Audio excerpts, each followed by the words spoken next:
왕성한 아들들을 다 장가를 보내고 이제는 인생의 황혼을 살아가고 있는 여자입니다.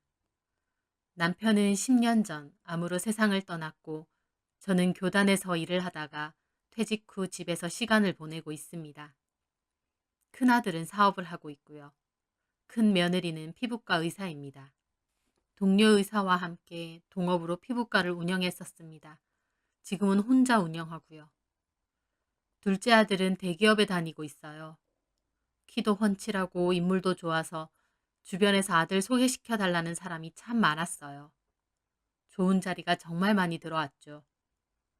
큰 며느리도 뭐 하나 부족함 없는 아이라서 제가 자식 복에 며느리 복도 있나 보다 했어요. 그래서 당연히 둘째 며느리도 기대를 좀 했어요. 주변에서 들어오는 선자리도 정말 좋은 자리들이었거든요. 하나같이 예쁘고 직업도 좋고 부모님 자리도 괜찮은 교수들이었습니다. 그런데 제가 하루는 정말 괜찮은 자리가 있어서 선을 좀 보라고 시간 좀 내라고 하니 저희 둘째 아들은 실은 오래전부터 만나던 친구가 있었다고 자기는 그 친구와 결혼을 하고 싶다고 하더군요. 그 전까진 제가 선 얘기를 꺼내면 그냥 다음에요 하고 말았거든요. 그런데 이미 만나는 아가씨가 있었다니. 저한테는 감쪽같이 말도 안 하고 저한테는 감쪽같이 말도 안 하고요. 제가 왜 그간 말 안 했냐 하니 여자친구가 말하지 말라고 했답니다. 아들의 말론 여자친구 본인이 좀 부족한 것 같아서 아들하고의 연애에도 몇 번 헤어지려고 했다는군요. 하지만 저희 아들이 너무 좋아해서 끝까지 쫓아다녔고 결국 결혼하기로 약속했다고요. 저는 도대체 어떤 애길래 저희 아들이 저렇게 껌뻑 죽나 궁금했어요. 제 아들이라서가 아니라 어디 하나 빠지는 데 없는 애고 학창 시절부터 인기도 정말 많았거든요. 그런데 그런 아들이 꼭 결혼하고 싶은 여자라고 하니 저는 너무 궁금했죠. 아들은 안 그래도 조만간 소개를 시켜준다더군요. 저는 물어보고 싶은 게 많았지만 만나서 직접 얘기해봐야겠다 싶어 꾹 참았어요. 그렇게 아들은 자리를 마련했고 저희 집으로 인사 오기로 해서 저 포함해서 큰아들네 식구들도 다 저희 집으로 왔죠. 그렇게 작은 며느리 될 애가 인사를 왔어요. 이름이 정은이라고 하더군요. 안녕하세요, 어머님. 최정은입니다. 어서 와요. 온다고 수고했어요. 식사부터 해요. 정은이의 인상은 나쁘지 않았어요. 서글서글하고 옷차림도 수수하지만 깔끔하더라고요. 외적으로도 저희 아들하고 참 잘 어울리고요. 하지만 밥 먹으며 이런저런 얘기를 들어보니 조건이 정말 안 좋더군요. 부모도 없어서 친척 집에서 얹혀 살다가 20살이 되고부턴 지금까지 혼자 살았다는 거예요. 대학도 2년제 대학을 나왔는데 그마저도 중간에 등록금 때문에 휴학을 자꾸 하느라 재작년에서야 겨우 졸업을 해서 일을 한 지는 2년밖에 안 되었다고 했습니다. 회사도 처음 들어보는 작은 회사더군요. 정은이는 자신의 조건이나 상황을 아주 솔직하게 얘기했습니다. 부끄러울 게 없이 열심히 살았으니 더 그랬겠죠. 하지만 저는 솔직히 말해 그 애가 마음에 안 들었어요. 저희 아들에 비해 너무 빠진다는 생각이 들었거든요. 비교하긴 그렇지만 큰 며느리만 해도 잘 나가는 피부과 원장인데 정은이는 부모도 없는 데다 이름도 없는 작은 회사에서 일하고 가진 것도 하나도 없었으니까요. 저는 마음에 안 들어서 표정이 잘 숨겨지지 않더라고요. 그건 저희 큰 며느리도 마찬가지였습니다.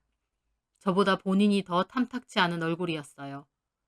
정은이도 그걸 느낀 것 같았습니다. 우리가 자기를 탐탁치 않아 한다는 걸요.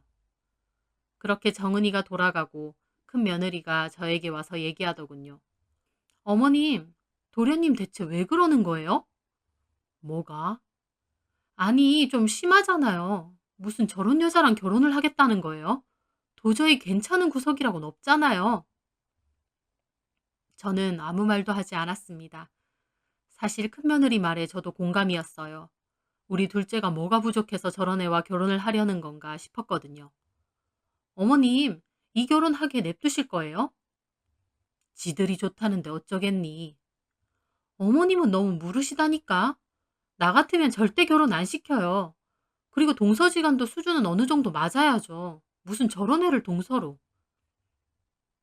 큰 며느리는 입이 대빨 나왔더군요. 그렇게 그날 저녁 정은이를 데려다 주고 온 작은 아들에게 저도 물었습니다. 잘 데려다 줬니? 네, 엄마. 정은이 어때요? 너 걔랑 정말 결혼하고 싶어? 당연하죠. 엄마, 제가 언제 결혼할 여자라고 데리고 온 적 있어요? 그만큼 확신이 들어서 엄마에게도 소개시킨 거예요. 뭐가 그렇게 좋은 건데? 다요. 근데 엄마는 마음에 안 드세요? 솔직히 잠깐 봐서 애가 어떤지는 모르겠다만 부모도 없고 사는 것도 영 어려워 보이고. 맞아요. 정은이 많이 어렵게 살았대요. 부모님도 일찍 돌아가셨고.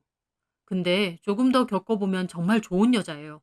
마음도 깊고 내면이 정말 단단하고 멋진 사람이거든요. 오히려 참 제가 배울 점이 많아요.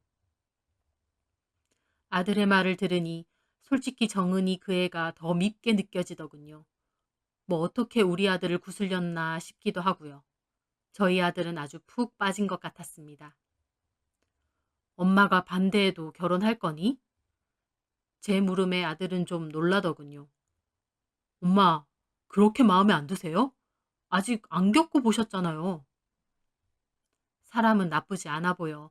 근데 아무리 그래도 조건이라는 거 무시 못하니까. 엄마, 그런 거 아무것도 아니에요. 저 솔직히 정은이 만나기 전에 조건 좋고 예쁜 애들 많이 만나봤는데요. 그런 거 다 의미 없어요. 결국 내가 제일 사랑하고 아껴주고 싶은 인연은 따로 있어요. 정은이가 그런 사람이고요. 정은이 보여지는 조건은 별로라도 정말 좋은 여자예요. 그러니까 좋게 좀 봐주세요. 엄마도 지내다 보면 알게 될 거예요. 아들은 저를 열심히 설득했습니다. 저는 아들이 이렇게까지 좋아하니 마음에 안 들고 내키지도 않았지만 결국 결혼을 허락했어요. 하지만 결혼을 시키고 정은이가 둘째 며느리가 됐어도 저는 여전히 정은이가 썩 좋지는 않았습니다. 그렇다고 애를 못 살게 굴거나 소위 말하는 시어머니 짓을 한 건 절대 아니에요. 다만 자주 안 보기는 했죠. 가령 첫째 아들네는 오고 싶으면 언제든 오라 하고 제가 전화해서 놀러 오라고 하거나 어디 먹으러 가자고 할 때도 있지만 둘째네는 온다 그래도 제가 이런저런 핑계로 오지 말라고 한 적이 많습니다.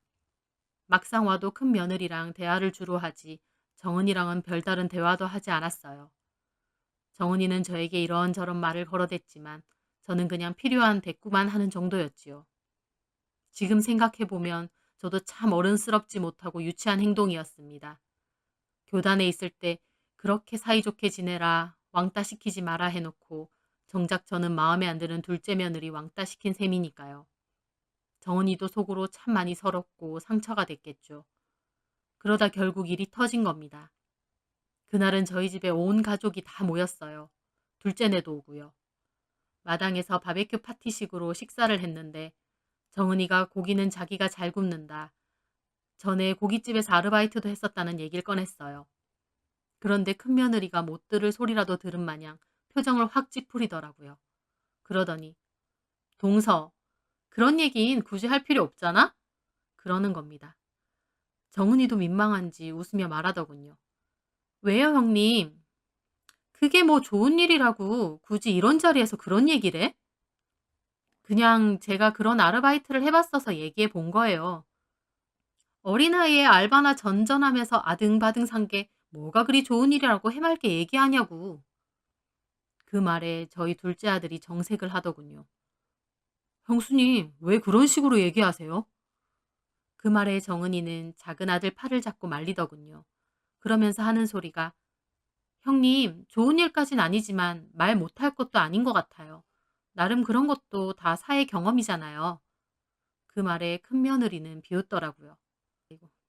동서, 그런 게 무슨 사회 경험이야? 사회 경험은 유학 가고 여행 가고 강연을 듣던가 전시회를 가던가 그런 게 사회 경험이지. 고작 고깃집에서 고기나 굽고 사람들 시중이나 드는 걸 사회 경험이라고 해? 그런 건 진짜 없이 사는 사람들이나 하는 소리지. 그 말에 둘째 아들이 발끈하려길래 제가 황급히 화제를 돌렸습니다. 그만해라. 식사 자리에서 왜 그래? 그만해. 그렇게 마무리가 되었다고 생각했습니다. 그런데 과일을 가지러 온다며 들어간 며느리들이 안 나오는 거예요. 왜 그러지 싶어 저도 집 안으로 들어갔는데 주방 쪽에서 두 며느리가 다투는 소리가 들리는 겁니다. 저는 주방에 들어가지 않고 밖에서 둘이 싸우는 소리를 들었죠. 동서 자격지심 있어? 별말도 아닌 것 같고 왜 그렇게 발끈해? 형님, 자격지심이 아니라 말끝마다 저 무시하시잖아요. 저한테 자꾸 왜 그러시는 거예요? 내가 뭘 어쨌다고. 무슨 말도 못하게 해? 동서, 다른 데서 그렇게 하지 마. 진짜 못나 보여. 사람이 없이 커서 마음의 여유도 없나 보지? 형님, 말 다 하셨어요? 어머머, 이것 봐. 눈 동그랗게 뜨고. 한 대 치겠다 아주? 동서 좀 웃긴다.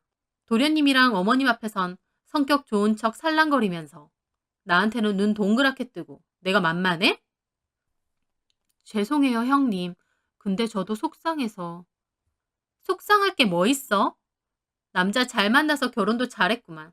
솔직히 어머님이 자기 못 믿어도 반대 안 하고 받아줬잖아. 그거면 됐지 뭐 그리 욕심이 많아? 형님, 저 왜 그렇게 미워하세요? 하! 그럼 좋아할 이유는 뭐야? 나 자기 같은 여자 별로 안 좋아해.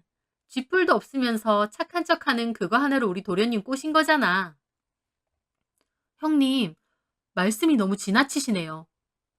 솔직히 내 말 틀려? 내 후배들 중에서도 우리 도련님 소개해달란 애들 많았어. 내 결혼식에서 보고. 의사직함에 집안 빵빵한 애들도 도련님 소개해달라는 마당에 동선 참 제주도 좋아. 서로 좋아서 한 결혼에 제가 왜 그런 얘기까지 들어야 해요? 결혼은 당사자들끼리 좋아서 하는 것보다 집안끼리의 만남이야. 그리고 동서지간에도 수준이 비슷해야 서로 끌어주고 도와주고 정보 교환도 하고 그러는 건데 이건 어디 말도 안 되는 게 들어와서 저도 들으면서 큰애 말이 너무 심하다 싶었어요. 그래서 내가 그만하라고 나서려는 찰나에 갑자기 저희 작은 아들이 제 뒤에서 화를 내며 주방으로 들어가더군요. 아마 좀 전에 집 안으로 들어왔다가 저 얘기를 들은 것 같았어요. 형수님, 지금 말 다 하셨어요? 둘째 아들의 말에 큰 며느리도 깜짝 놀랐어요. 형수님, 저 형수님 참 좋아했는데 오늘 보니 이 정도밖에 안 되는 분이셨어요? 저희가 좋아서 한 결혼이고 이 사람 저한테 과분한 사람이에요. 뒤에서 형수님한테 그런 소리 들을 이유 없습니다. 내가 형님인데 이 정도 말도 못해요? 네, 하지 마세요. 나이가 많다고 아랫사람한테 함부로 상처 줄 권리 없습니다. 둘째 아들은 그러더니 주방 밖에 서 있던 저한테도 얘기하더군요. 엄마, 거기서 다 들으셔놓고 어떻게 가만히 있으실 수 있어요? 그 말에 며느리들도 저를 보더군요. 저는 순간 민망하기도 하고 아들이 뭐라고 하니까 화가 나기도 하고. 둘이 갑자기 싸우는데 나더러 어쩌란 말이니? 싸운 게 아니라 일방적으로 형수님이 정은이 보고 뭐라고 하는 거잖아요. 엄마가 그러지 말라고 하셨어야죠. 둘째 아들의 말에 정은이도 아들을 말리더라고요. 그런데 저는 그 모습도 싫었습니다. 그래서 저도 뭐라고 했죠. 너 나한테 이렇게 따지는 거니? 잘못된 건 잘못된 거니까요. 내가 뭘 잘못했는데? 며느리기들은 안 오길래 들어왔다가 둘이 다투고 있길래 함부로 끼어들기 뭐해서 있었던 거야. 형수님이 말을 심하게 하셨잖아요. 왜 그러지 말라고 안 하세요? 저런 말 이 사람한테는 얼마나 상처겠어요. 저도 그 말에 흥분해서 화를 냈습니다.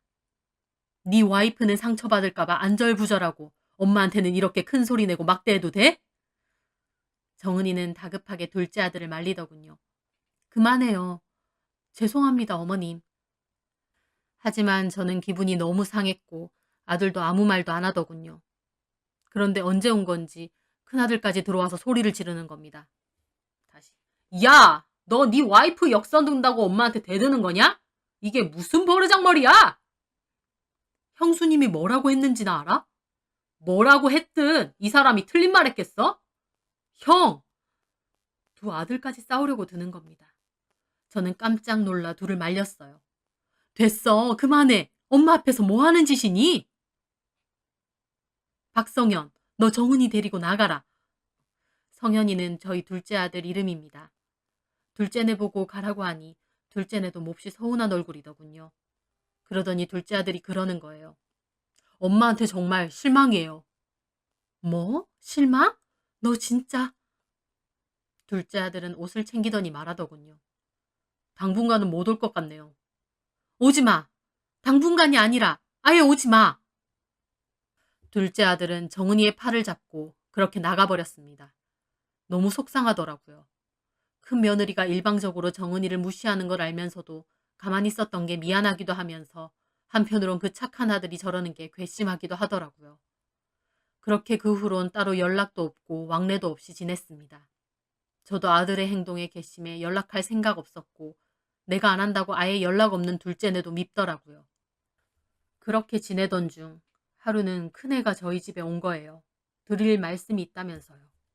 큰애가 하는 사업에 돈 문제가 좀 생겼다며 좀 도와줄 수 있냐고 하더라고요. 그런데 제가 돈이 별로 없었어요. 왜냐하면 저번에도 큰 며느리가 같이 동업하는 의사랑 마찰이 생겨서 이제 같이 못하겠다고 자기 병원을 개원하고 싶다고 하더라고요. 말이 동업이지 동업자 건물에다가 동업자 지분이 훨씬 많아서 자기는 거의 페이닥터 개념이기도 했는데 이제는 자기 병원 차리고 싶다고요. 이왕 하는 거 비싼 동네에다 제대로 하고 싶다고 도와달라 그래서 그때 들고 있던 아파트하고 제 소유의 땅을 처분해서 도와준 적이 있었어요.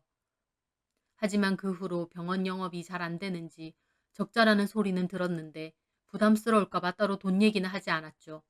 그런데 이번엔 아들이 도와달라는 거였어요. 제가 저번에 다 처분해서 지금은 이 집 하나밖에 없는 거 알지 않냐고 했는데 아들이 하도 힘들어 하길래 결국 저는 고민 끝에 작은 아파트로 옮기기로 하고 원래 살던 집은 내놓기로 했습니다. 아들이 지금 하는 사업이 무너지면 진짜 다 넘어간다고 죽을 것 같다고 했거든요. 저는 혼자 사니까 작은 데 살아도 돼서 그렇게 급하게 집을 옮기게 되었죠. 그런데 제가 그렇게 가지고 있는 걸 털어서 해줬는데 그 즈음부터 큰아들 내외의 발길이 점점 없어지는 겁니다. 이해는 했어요. 아들도 사업 때문에 바쁘고 며느리도 생각보다 병원이 잘 안 돼서 힘든 거겠죠. 하지만 공교롭게 그 즈음부터 오는 일이 아주 뜸해지더라고요. 그전에는 말 안 해도 주말이면 손주들을 데리고 오더니 이제는 한 주, 두 주 미뤄지더니 나중엔 연락도 잘 안 하는 거예요. 말은 안 꺼냈지만 정말 섭섭하더라고요.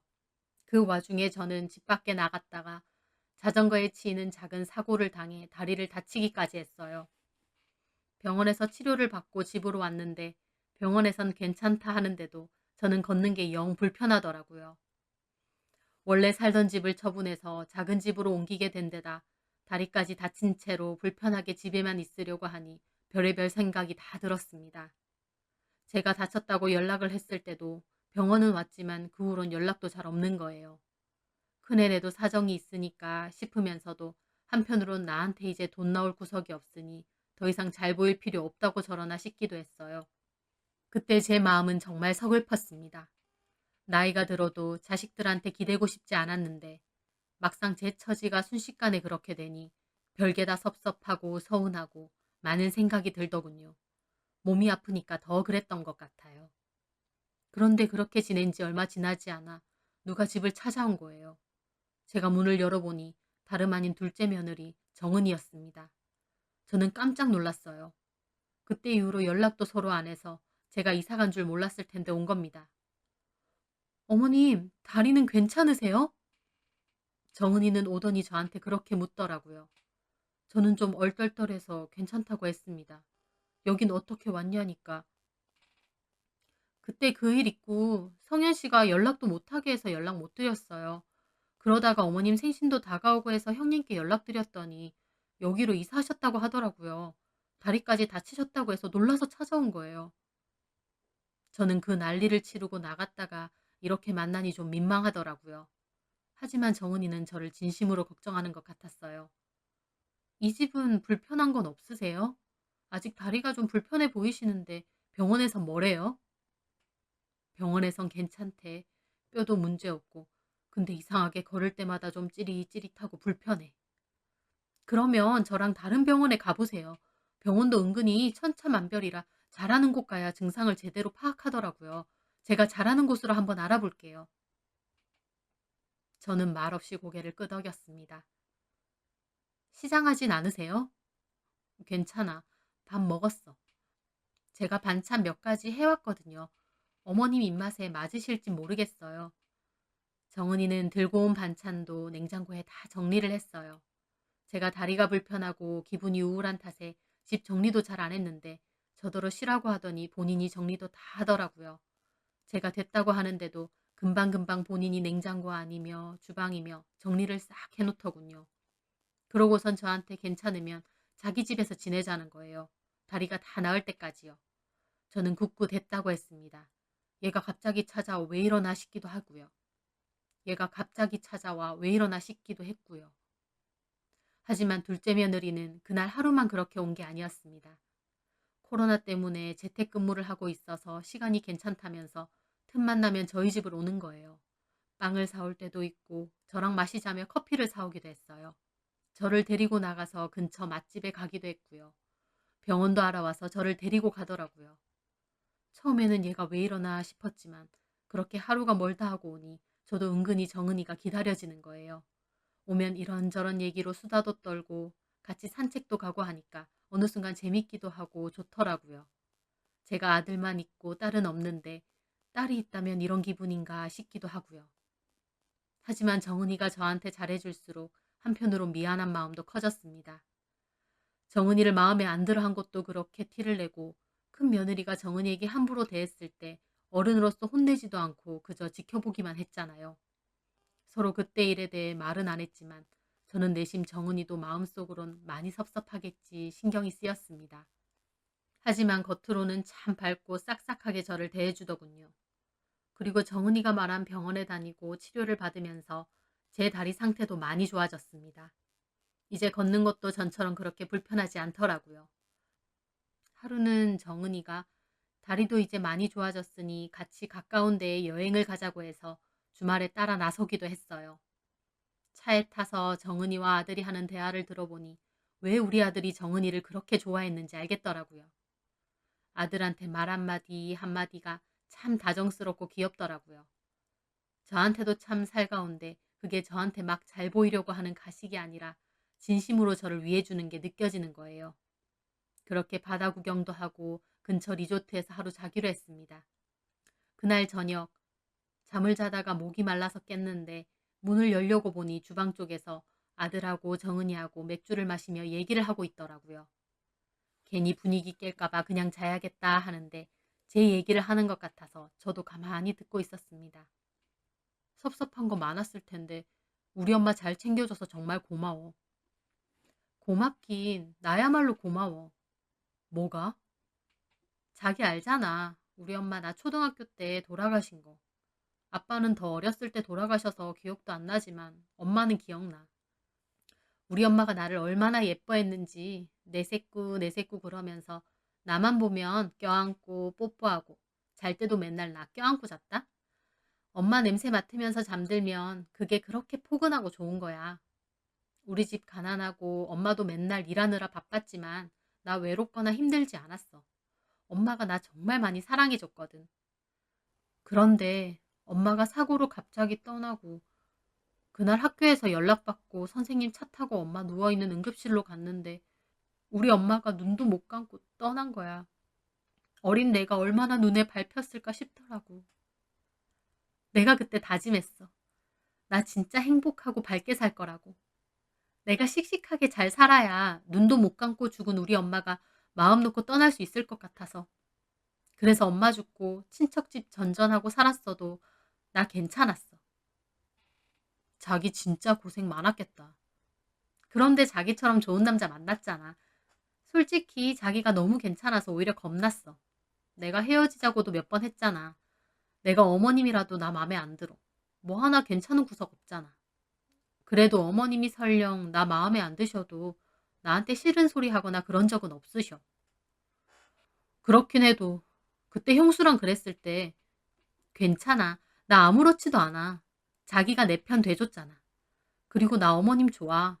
그날 처음 자기 집에 인사 갔던 날 어머님을 봤는데 이상하게 우리 엄마가 생각나는 거야. 얼굴이 닮은 것도 아닌데 참 이상하게. 우리 엄마가 꼭 돌아온 것 같은 기분이었어. 그래서 어머님이 나 별로 마음에 안 들어 하셔도 나 하나도 안 섭섭했어. 오히려 잘하고 싶고 자주 보고 싶은데 어머님이 틈을 안 주시는 게 섭섭했지. 근데 이제는 어머님 자주 뵙고 이렇게 같이 다니고 하니까 너무 좋아. 꼭 엄마랑 다니는 것처럼. 내가 그때 어려서 엄마한테 아무것도 해줄 수 없었잖아. 근데 이젠 아니잖아. 우리 엄마라고 생각하고 잘해드리고 살고 싶어. 저는 방문 뒤에서 그 얘기를 듣고 소리 없이 눈물을 흘렸습니다. 정말 너무 미안하더라고요. 그까짓 조건이 뭐라고 제가 그랬는지. 미안하고 또 미안했습니다. 제가 해준 것도 없는데 저를 엄마처럼 생각한다는 정은이의 말이 가슴에 박히더라고요. 그렇게 여행에서 돌아온 저는 며칠 뒤 정은이에게 저녁에 놀러 오라고 했습니다. 정은이는 알겠다고 하더군요. 저는 정은이가 잡채를 좋아한다는 걸 알아서 잡채도 하고 갈비찜도 해놨습니다. 그렇게 저녁에 정은이가 오길래 앉으라고 하고 제가 밥을 차려줬어요. 정은이가 자기가 한다고 하는데 제가 아무것도 하지 말고 가만 앉아 있으라고 했죠. 정은이는 그게 불편한지 안절부절 못하더군요. 하지만 제가 그랬습니다. 친정은 아니지만 친정이라고 생각하고 가만 앉아 있어. 원래 딸은 그렇게 하는 거야. 제 말에 정은이는 생각이 많아지는지 아무 말 없이 앉아 있더군요. 그렇게 밥을 차려서 함께 먹었습니다. 그리고 제가 얘기했죠. 정은아, 나 사실 리조트에서 너랑 성현이랑 하는 얘기 들었다. 어머님 안 주무셨어요? 자다가 깼거든. 네 얘기 듣고 나도 참 미안하더라고. 아니에요. 어머님이 뭐가 미안하세요? 네 말대로 나 솔직히 너 마음에 안 들었어. 욕심으론 좀 더 좋은 조건의 며느리를 보고 싶었거든. 당연하죠, 어머님. 근데 겪어보니 성현이 말이 다 맞아. 조건 그런 거 아무것도 중요한 거 아니라고. 너 겪어보면 좋은 사람이라는 걸 알게 될 거라고 그랬거든.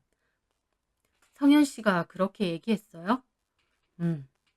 너도 속상하고 섭섭했을 텐데 나한테 먼저 다가와주고 이렇게 지극정성으로 대해줘서 고마워. 아니에요, 어머님. 저도 어머님이랑 시간 보내는 거 재밌어서 그런 건데요, 뭐. 저는 그 말에 정은이의 손을 잡았습니다. 오늘 괜찮으면 우리 집에서 자고 갈래? 제 말에 정은이도 좋다면서 고개를 끄덕이더라고요. 정은이와 저는 밤에 맥주도 한잔 했습니다. 정은이가 요즘 유명한 영화라고 영화도 틀어줘서 같이 보기도 하고요. 그러고 제가 한 이불에서 같이 자자고 했어요. 정은이는 좀 어리둥절해 하더라고요. 저도 쑥스럽지만 정은이를 꼭 안아줬습니다. 내가 엄마는 아니지만 엄마처럼 너 꼭 안아주고 싶어서. 이렇게 밝고 예쁘게 잘 자라줘서 고마워. 정은이는 제 말에 울음을 터뜨리더라고요. 엄마가 꼭 껴안아주는 게 좋았다는 말에 저도 그렇게 해주고 싶었거든요. 그렇게 정은이도 울고 저도 울었습니다. 그 후에도 정은이는 자주 놀러와서 저랑 데이트를 하곤 합니다. 그리고 얼마 전 정은이가 아이를 임신했다고 해서 너무 기쁘더라고요. 정은이가 아이 태어나면 어머님이 많이 봐달라고 하길래 걱정 말라고 했습니다. 참 마음에 안 드는 며느리라고 생각했는데 알고 보니 참 고마운 복덩어리더군요. 아들이 좋은 여자와 결혼을 잘한 것 같습니다. 앞으로도 지금처럼 이렇게 행복하게 잘 지내고 싶네요. 제 사연 들어주셔서 감사합니다.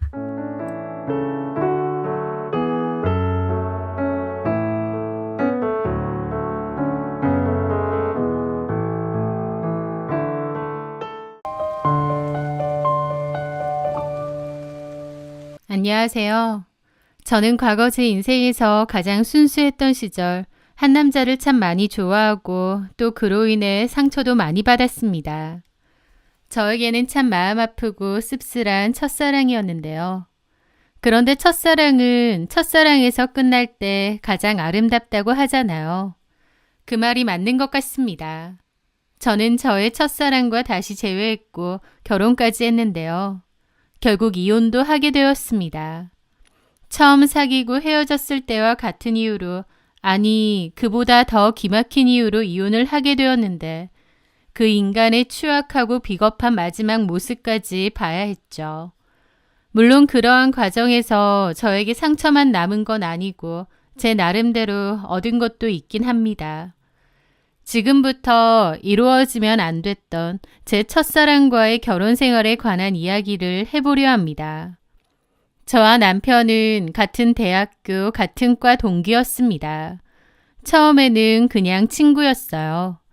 남편의 이름은 하범준이었는데 범준이는 제 이상형도 아니었고 처음엔 별다른 마음도 없었습니다. 저는 원래 대학교에 가면 멋진 남자친구를 사귈 거라는 로망이 있었는데요. 그런 점에서 범준이는 제가 꿈꾸던 멋진 이상형의 남자친구랑은 거리가 멀었죠. 키도 그렇게 크지 않았고 얼굴도 굳이 따지자면 평범 혹은 평범보다 못생긴 편이었거든요. 저도 당연히 키 크고 잘생기고 훤칠한 그런 남자가 좋았습니다. 사실 예쁜 여자 싫어하는 남자 없듯이 잘생긴 남자 싫어하는 여자가 어디 있겠나요? 이제 막 고등학생 티를 벗고 20살이 되었고 연애도 한 번도 안 해봤으니 남자친구에 대한 그런 로망이 있는 게 당연하잖아요. 어쨌든 범준이는 객관적으로도 인물이 좋거나 그런 건 아니었는데 그럼에도 저는 어느 순간 범준이에게 스며들듯 감정이 쌓였던 것 같아요. 왜냐면 범준이는 말도 정말 재밌게 하고 사람을 편안하게 해주는 매력이 있었거든요. 착하고 다정하고 유머러스하고 범준이랑 같이 대화를 나누면 너무 즐겁고 좋은 겁니다. 얼굴은 잘생기지 않았지만 성격은 미남이었던 거죠. 어쨌든 처음엔 그냥 친구였지만 어느 순간부터 범준이가 신경 쓰이기 시작했고 또 어느 순간부터는 얼굴까지 잘생겨 보이고 귀여워 보이는 겁니다. 귀여워 보이면 끝이라는 말도 있던데 저는 제가 알지도 못하는 어느 시점부터 범준이에게 이성적인 관심이 생긴 거죠. 하지만 그렇다고 범준이에게 제 마음을 고백하는 건 부끄러운 일이었습니다. 범준이는 저를 어떻게 생각할지도 모르는데 괜히 고백했다가 상처받고 싶지 않더라고요. 그래서 아무한테 말도 못하고 저 혼자만 범준이에 대한 마음을 키워갔는데요. 짝사랑이라는 게 해보니 참 힘든 거더라고요. 그러다가 범준이의 속마음도 알게 되었습니다. 그때 저희과 동기 중 최다희라고 있었는데요. 저희과의 일명 여신이었습니다. 긴 생머리에 사슴 같은 눈망울, 뽀얀 피부에 조그마한 얼굴, 오밀조밀 들어찬 이목구비까지. 저도 다희가 너무 예쁘다고 생각했어요. 그녀가 강의실에 들어서면 모든 남자들의 시선은 자석처럼 그녀에게로 향했습니다. 다희 본인도 본인이 예쁘다는 걸 너무 잘 알고 있었어요. 다희는 인기가 정말 많았기에 늘 수많은 남자들에게 둘러싸여 있었습니다. 당연히 남자들과의 썸씽도 많았죠. 자기는 동갑내기 동기는 시시하다면서 주로 선배들과 사귀었는데 문제는 남자들과 사귀는 주기가 몹시 짧았고 같은 과 안에서도 여러 명과 짧게 돌아가면서 사귀었던 겁니다. 그렇다 보니 소문이 좋게 날 리가 없었죠. 그녀의 뒤에서는 자판기라는 불명예스러운 별명까지 생겼습니다. 돈만 넣으면 음료가 나오는 자판기처럼 누구에게나 쉽게 마음을 준다는 뜻이었죠. 얼마나 치욕적이고 기분 나쁜 별명인가요? 다희는 뒤에서 그런 별명이 오간다는 걸 아는지 모르는지는 모르겠지만 어쨌든 저희 과에서 다희의 이미지는 그리 좋지 않았습니다. 인기가 많으면서도 이미지는 좋지 않은 그런 상황이었던 거죠.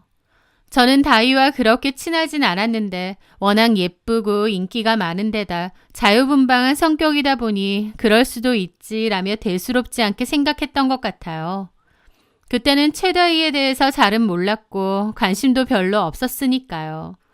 어쨌든 그러다가 범준이의 마음을 알게 된 계기가 있었습니다. 하루는 과 동기들과 모여 술집에서 술을 마시던 일이 있었어요. 그런데 누군가 술 기운에 그 별명을 입에 올렸습니다. 야, 최다희 또 헤어졌대. 걔는 진짜 자판기야, 자판기. 어제는 김 선배랑 있더니 오늘은 박 선배랑 있더라. 기다리면 나도 기회 오냐?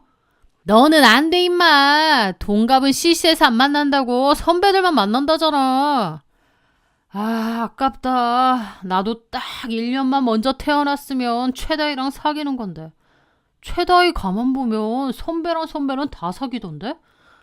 라며 자기들끼리 낄낄거리는 겁니다. 저는 그런 저속한 농담에 인상을 찌푸리며 조용히 술잔만 만지작거렸습니다. 그리고 무심코 건너편에 앉은 범준이를 쳐다봤죠. 그런데 그전까진 즐겁게 얘기하던 범준이가 다이 얘기가 나오니 표정이 굳어서는 말이 없는 겁니다. 엄청 기분 나쁘고 언짢아 보였죠. 그리고 갑자기 술잔을 쾅 테이블에 내리치며 소리치는 거예요. 야, 그따위로 말하지 마. 네가 다이에 대해서 뭘 안다고? 라면서요. 술자리는 순식간에 쎄해졌고 다들 황당한 눈치였죠. 범준이는 화가 잔뜩 난 얼굴로 자리를 박차고 나가버렸습니다. 남은 친구들은 쟤 왜 저러냐, 채다이랑 무슨 사이냐 웅성웅성 난리가 났고요.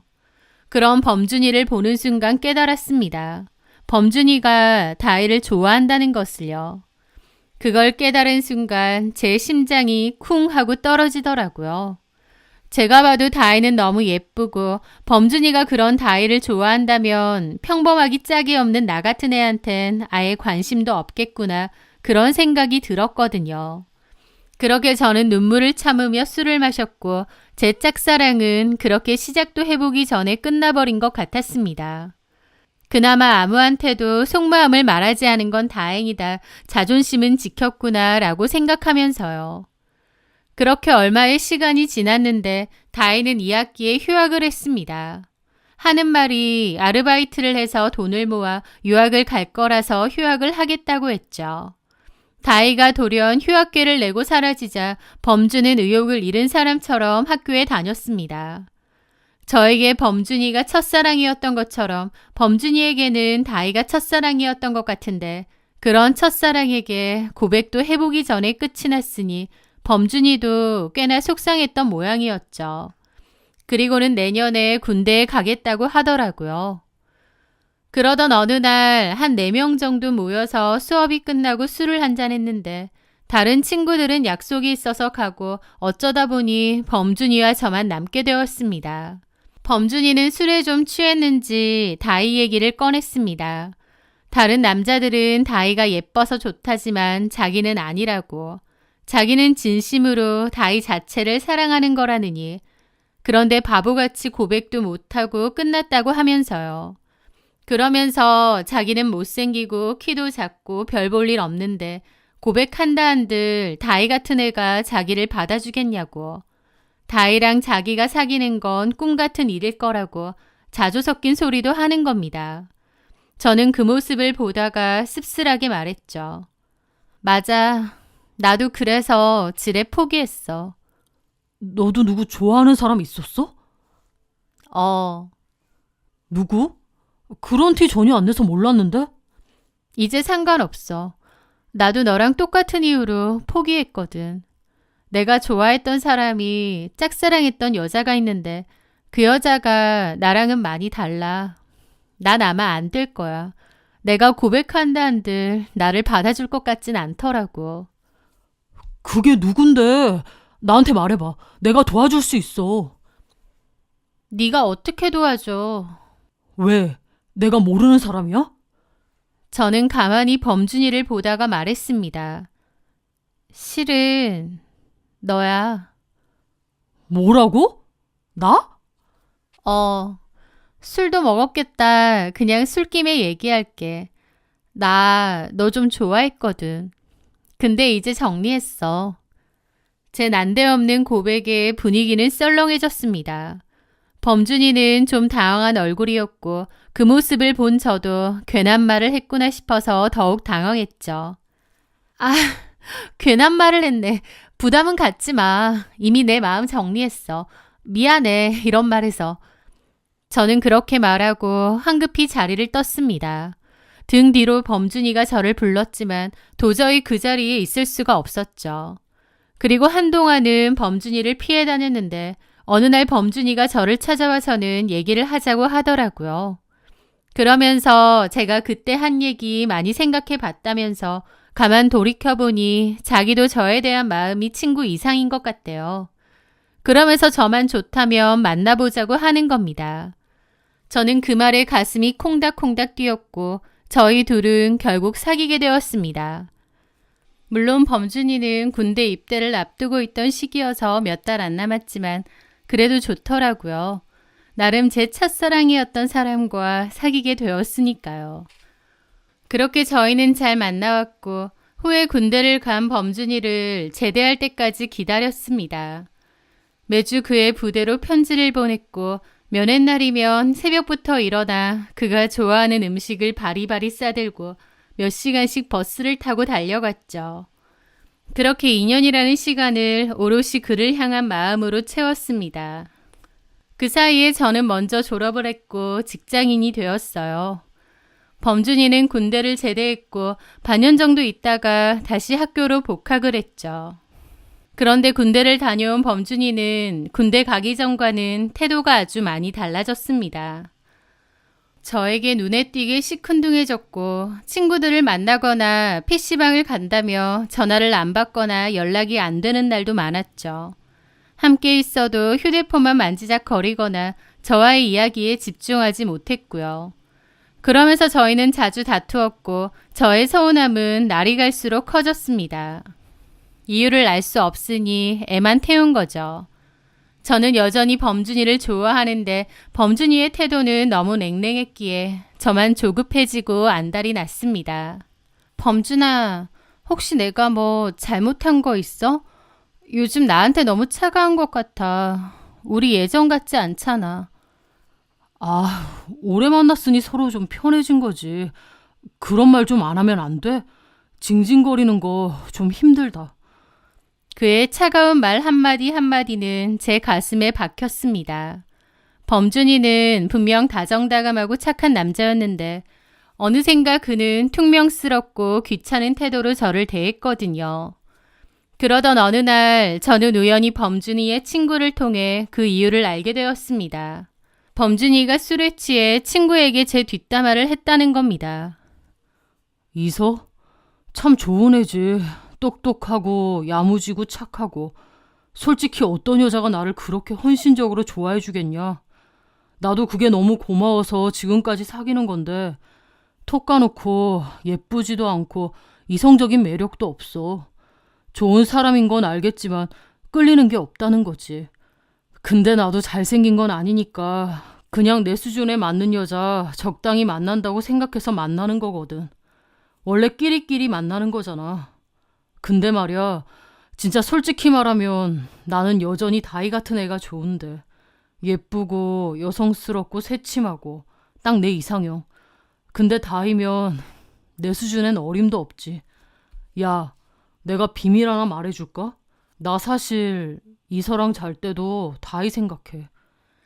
그런 얘기를 술김에 했다고 했고 그 친구는 저랑도 친했기에 이건 좀 아닌 것 같다며 저에게 그 얘기를 전해준 겁니다. 그 이야기를 전해 듣는 순간 너무 수치스럽고 화가 났죠. 범준이는 저를 좋아했던 적이 없었습니다. 그냥 자기 수준에 맞는 적당한 저를 만난 것 뿐이었어요. 저는 그 길로 범준이에게 헤어지자고 했습니다. 범준이는 처음엔 당황해서 변명하고 저를 붙잡았었는데 제가 단호하게 나오니 순순히 알겠다고 하더군요. 그렇게 저희는 헤어졌습니다. 저한테는 상처밖에 남지 않은 아픈 기억이었죠. 그런데 3개월도 채 되지 않아 범준이가 다시 제 앞에 나타나서는 자기가 철이 없었다고 헤어져 보니 제가 진짜 사랑이었다느니 어쩌느니 하면서 펑펑 우는 겁니다. 하지만 이미 제 마음은 돌아선 뒤였고 이제 와서 저러는 것도 웃기더라고요. 저는 단칼에 거절하며 그를 냉정하게 밀어냈죠. 그렇게 저희 사이는 완전히 끝난 줄 알았습니다. 그런데 2년 뒤 범준이가 저희 회사에 신입사원으로 왔어요. 공교롭게 저는 그의 사수가 되었죠. 저는 범준이에게 회사에서 공과 사는 구분해야 하니 각자 일이나 하자고 선을 그었습니다. 하지만 전 남친을 매일 회사에서 마주한다는 건 생각보다 곤란하고 힘든 거더라고요. 범준이는 제 부탁대로 개인적으로 아는 체는 안 했고 대신 회사 일은 열심히 했습니다. 그리고 그 와중에 저에게도 엄청 잘하는 거예요.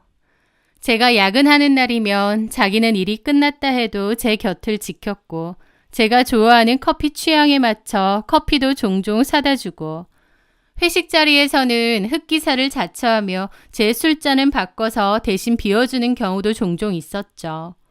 게다가 퇴근이 늦으면 위험하다고 늘 데려다 주고요. 그러면서 저도 예전의 마음이 다시금 올라왔습니다. 범준이는 그때 자기가 정말 철이 없었다며 다시 한번 미안하다고 진심으로 사과를 하더라고요. 다시 저랑 잘 되고 말고 할 게 아니라 그냥 인간적으로 그때 너무 미안했다고 사과를 한 거죠. 저도 그 모습에 범준이를 용서했습니다. 그러다가 이번엔 범준이가 저에게 먼저 고백을 했습니다. 내 인생 최악의 인연이라고 생각했는데 이렇게 돌고 돌아 다시 만난 것도, 결국 그를 완전히 용서한 것도 어떤 운명 같은 느낌이 들더군요. 그래서 우여곡절 끝에 저희는 다시 만나게 되었습니다. 그리고 1년 뒤 범준이는 회사를 다른 데로 이직을 했고, 그러면서 저한테 청혼도 했어요. 내가 그땐 너무 어렸고 철이 없어서 사람 보는 눈이 없었던 것 같아. 그래서 너랑 헤어지고 내가 얼마나 어리석었는지 정말 많이 후회했어. 나이 좀 먹어보니 이제 알겠어. 화려한 겉모습보다 너처럼 진국인 여자 만나는 게 얼마나 어려운 건지. 나 앞으로는 평생 너만 바라보고 너만 사랑할게. 그의 진심 어린 프로포즈 앞에서 눈물을 흘리며 프로포즈를 승낙했습니다. 범준이의 말이 정말 진심 같았기에 한 번 더 믿어보고 싶었죠. 그렇게 결혼 준비를 하는데 제가 먼저 범준이에게 제안했습니다. 내가 봐둔 아파트가 있는데 돈을 반반씩 투자해 공동 명의로 같이 사자고요. 범준이는 처음엔 전세로 하고 싶다고 했는데 저는 조금 무리해서라도 매매를 하자고 주장했고, 결국 그렇게 하기로 했어요. 그렇게 저희의 평범하고도 행복했던 결혼 생활이 시작되었습니다. 저는 이제 정말 남편이 과거의 실수를 딛고 저만의 남자가 되었다고 믿었죠. 그리고 몇 년 사이 운 좋게도 저희가 산 아파트 값은 무려 3억 넘게 오른 겁니다. 둘 다 완전 쾌재를 불렀죠. 그러면서 남편은 저에게 제 말 믿고 아파트 매매로 한 거 정말 잘한 것 같다면서 제가 자기 인생의 복덩이 같다고 하더라고요. 하여튼 남편과 저는 주말마다 함께 등산도 다니고 저녁이면 나란히 앉아 영화도 보고 단란하고 평범한 부부들처럼 잘 지냈습니다. 저는 참 행복하다. 첫사랑은 안 이루어진다는데 나는 첫사랑도 이루어지고 안정된 기반 위에서 행복한 결혼 생활을 하는구나 싶었어요. 그리고 이제 아이만 가지면 더 바랄 것이 없겠다고 생각했습니다. 어찌된 일인지 범준이와 저는 나이도 많지 않고 몸도 건강한데 아이는 쉽게 생기지 않았거든요. 물론 그 전까진 그렇게 노력하지도 않았지만요. 그래서 집값도 많이 올랐겠다. 이제 본격적으로 아이를 가져보자고 했죠. 그런데 남편은 어느 순간부터 눈에 띄게 잠자리를 피하기 시작했습니다. 제가 먼저 다가가면 피곤하다는 핑계를 대기 일쑤였고, 어느 날부터는 아예 등을 돌리고 잠이 들었죠. 그러더니 뜬금없이 집을 팔고 더 넓은 집으로 이사를 가자는 거예요. 저는 딱히 이사 갈 생각이 없었는데 남편은 시도 때도 없이 부동산 이야기를 꺼내며 집을 팔자고 하더라고요. 그러는 모습에서 저는 어딘가 모르게 이상한 낌새를 느꼈습니다. 게다가 남편은 밤 늦게까지 휴대폰을 붙들고 있었고 의심스러운 행동이 계속되었죠. 그러다가 어느 날 친구가 저한테 좀 만나자고 하는 겁니다. 대학교 땐 친했어도 지금은 연락을 많이 하는 친구는 아닌데 할 말이 있다고 만나자고 했죠. 그렇게 만났는데 저에게 충격적인 이야기를 하는 겁니다. 저희 남편이 최다희를 만나고 있다는 거예요. 너는 그 사실을 어떻게 알았냐니까 그 동창이랑 다희가 친한데 비밀을 지켜달라며 다희가 이야기를 다 했다는 겁니다. 그런데 친구는 아무리 자기가 다희 친구여도 이건 도무지 아니다 싶어서 저한테 얘기를 해주는 거래요. 저는 최다희에 대해서 관심이 없어서 몰랐는데 최다희가 휴학 후 어떻게 지냈는지, 왜 내 남편과 만나고 있는지 다 듣게 되었습니다. 최다희는 휴학을 하고 아르바이트 하다가 돈 많은 남자를 만났고 그 남자랑 2년 정도 동거하다가 결혼도 했다더라고요. 상대 남자는 10살 연상의 건물주였는데 그 후 아이까지 낳았다고 했습니다. 그런데 남자가 혼인신고를 끝까지 하지 않아 사실혼 관계였고 최다희는 미혼모였다고 하더라고요. 끝끝내 혼인신고는 되지 않았고 결국 위자료 받고 헤어졌다고 했습니다. 다희는 휴학 후에 학교로 돌아오지 않았기에 고졸학력으로 뒤늦게 필라테스 배우고 강사를 하며 혼자 아이를 키우면서 지낸다고 하더군요. 그러다 친구들 모임에서 제 남편과 재회를 했다는 겁니다. 제 남편에게는 최다희가 첫사랑이었는데 최다희가 혼자 아이를 키우며 살고 있다는 말에 제 남편은 다시 눈이 돌아버렸던 모양이었습니다. 남편이 먼저 다희에게 연락을 해대고 필요한 것도 대신 사다 주고 하다가 나중에는 다희의 아들한테도 아빠가 되어주겠다며 무려 아빠 노릇까지 해주고 있다는 거예요. 그 얘기를 듣는데 사지가 부들부들 떨렸습니다. 친구는 저한테 많이 놀랐겠다며 이런저런 위로의 말을 했지만 들리지도 않고 목소리가 귓가에 웅웅거리더라고요. 남편이 자꾸 집을 팔자고 하는 것도 결국 저랑 정리하고 그 돈으로 최다희랑 새 출발하고 싶어서 그랬던 거죠. 저는 그날 밤 남편에게 모든 것을 따져 물었는데 남편은 처음에는 무슨 소설을 쓰냐며 발뺌하다가 모든 사실을 말해준 동기의 이름까지 대며 몰아붙이자 이내 모든 것을 인정했습니다. 그리고는 다 알았으니 더 속일 것도 없다며 제게 헤어져 달라고 하더군요. 자기는 저랑 살면서 다희에 대해 다 잊었다고 생각했는데 다희를 다시 만나고 나서 그때처럼 마음이 설렜다며 자기도 이러면 안 되는 거 알면서도 마음이 마음대로 안 됐다고 하더군요. 남편 입에서 다른 여자가 너무 좋다는 말을 듣는데 가슴이 찢어질 것 같았죠. 저는 악을 쓰면서 미친 소리 하지 말라고 내가 이혼해 줄 것 같냐고 따졌습니다. 남편은 그 후에 아예 걸렸으니 배째라는 식인지 대놓고 이혼해달라고 요구를 했습니다. 저는 절대 안 해줄 거고 최다희 상대로 상간소송 걸 거라고 했어요.